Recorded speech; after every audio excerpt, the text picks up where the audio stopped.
Here we are in your room number 3, and that would be your physically fit room with the overarching theme of pure joy. So, what I want you to be thinking about is just ask yourself this question. Are you just surviving right now as a leader?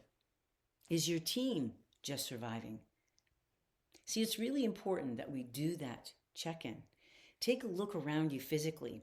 Have you been sick a lot with colds or flus? Are you noticing yourself fatigued all the time?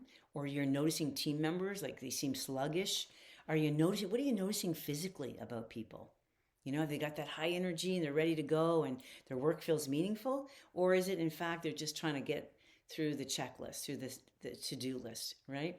So what I want you to be thinking about is that when we have sustained high demand without recovery, it reduces access to our emotional well being, but also our critical thinking, our creativity, our sense to connect and have meaningful connections.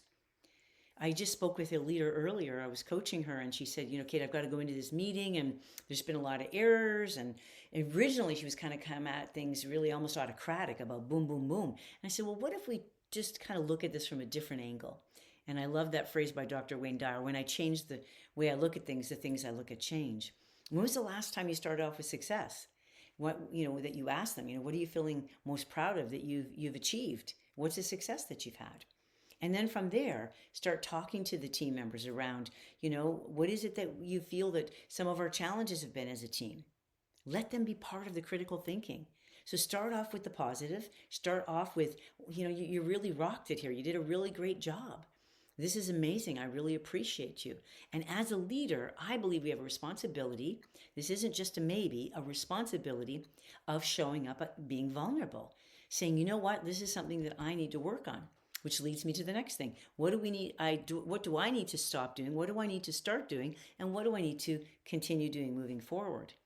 So as a leader, for me to share with my team, to lead off the conversation, it might be, oh, I got to stop saying yes to more meetings, or I've got to stop letting people interrupt me, or I'm coming into my office and interrupting the flow of my work. I've got to stop working late at night or through my lunchtime because that's not healthy for me, right? So once you allow yourself that opportunity to be vulnerable and share what's something that you need to improve upon, it gives permission for others to do the same. Again, we're talking psychological safety, emotional safety.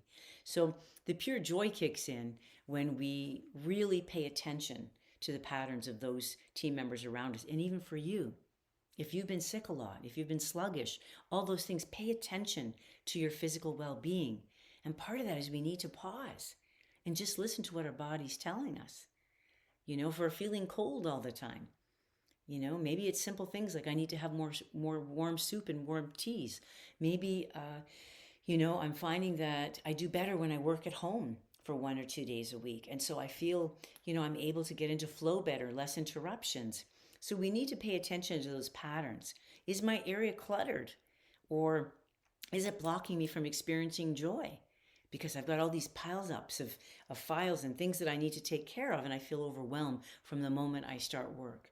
So again, what blocks us from that joy is eventually going to make its way from here into our bodies, right? Then all of a sudden our body's going to cue us that headache that's coming on, that lower back pain, that neck pain. It's because we have somehow blocked our joy, right? So I'm inviting you to do that sort of a barometer. Take a look around you and say, okay, so where are we, as a team? Is there lots of high energy? And then ask people, how are we blocking ourselves? Well, it's true, I'm bringing in more sugar, I'm buying more takeout, it's not healthy. Maybe it's because, I'm not allowing myself to have more boundaries. I can't tell you the number of times when I've done retreats or facilitated retreats or team development or coaching where people will say, I know, but it's so hard for me to say no, Kate. I don't want to hurt their feelings. But what I want to say is that stop being the sacrificial lamb. You see, what you permit, you promote. As I said earlier by Jim Rohn, it's just so very important that we have to ask ourselves that question, who is responsible for this? So if I keep doing for something somebody can actually do for themselves, I'm actually enabling them. And I'm telling them at some core level, you can't do this, so I need to come in and rescue you. And that's a power move. We don't want to do that. We want people to feel good about themselves.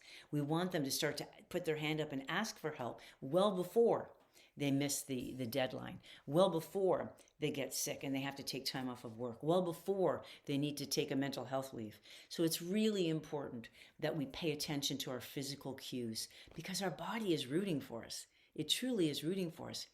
But if I'm not paying attention, the tragedy is that I could end up getting into a cycle, and then eventually it becomes chronic illness. We've all met people. Maybe you're someone who's experiencing it yourself. There's so many people right now with inflammation problems, so many people that are not cueing into their body. And as a result, it just keeps upgrading the illness, upgrading the pains, till all of a sudden now it becomes chronic. Don't be that person. Don't be that person. Make sure that you listen to your body when it tells you, okay, you know what? I'm starting to get a headache. I need to drink more water. Oh, I notice that I'm really fatigued. I'm going to make sure that I get to bed early tonight. I'm going to really protect my sleep. Perhaps it's that you're going to, have the door closed and say, meeting in progress, and the meeting is with you.